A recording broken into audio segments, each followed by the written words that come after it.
Señal directa. Tiene razón el presidente López Obrador cuando acusa que en las universidades públicas del país hay corrupción y cacicazgos.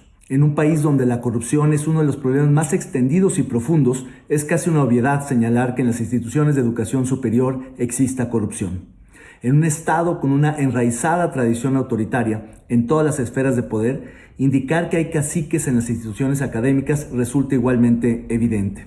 Sin embargo, el presidente no se refiere al problema estructural de la falta de rendición de cuentas y modernización de la mayoría de las universidades públicas del país en México, sino a ciertas universidades que le son incómodas porque son auténticamente autónomas. Me refiero a la Universidad Nacional Autónoma de México y a la Universidad de Guadalajara. Nada ha mencionado el presidente de otras universidades realmente capturadas, como por ejemplo la Universidad Autónoma de Hidalgo, que fue saqueada, o la universidad de su estado natal, Tabasco, la Universidad Autónoma de Tabasco. Los embates reiterados del presidente en contra de la UNAM sorprendieron a propios extraños, pues se trata de su propia alma mater. Pocas veces se había visto en el mundo que un presidente criticara de esa manera a la institución que no solo le otorgó su título universitario, sino que históricamente lo ha apoyado en su lucha por conquistar la presidencia de la República. Es un despropósito tal que muchos piensan que es solo un distractor para evadir la discusión de los problemas que enfrenta el país. Puede ser que esa sea su intención, pero sus ataques en contra de las universidades públicas podrían tener repercusiones presupuestales, institucionales e incluso de gobernabilidad. Si su intención es provocar una sacudida, como él mismo lo ha dicho, no es claro que sus ataques propicien o vayan a propiciar las reformas necesarias que requiere la educación superior del país. Más bien, son declaraciones que revelan una animadversión personal hacia ciertos líderes universitarios e instituciones académicas que no se han sometido a sus designios. Por distintas razones y circunstancias, lo cierto es que las universidades más importantes del país, la UNAM y la UDG, no han claudicado frente al poder público. Esto, y no otra razón, es lo que explica la incomodidad del presidente con estas instituciones centenarias.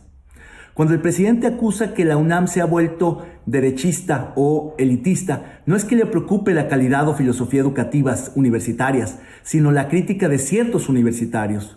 Pero además, tanto la UNAM como la UDG han sido históricamente mecanismos de movilidad social que han permitido a cientos de miles de jóvenes acceder a la educación superior en el país. Aunque los universitarios sigan representando un porcentaje mínimo de los jóvenes en edad de estudiar, cerca de 4 millones en todo el país, lo cierto es que en su mayoría siguen siendo de clase media, no de ingresos altos.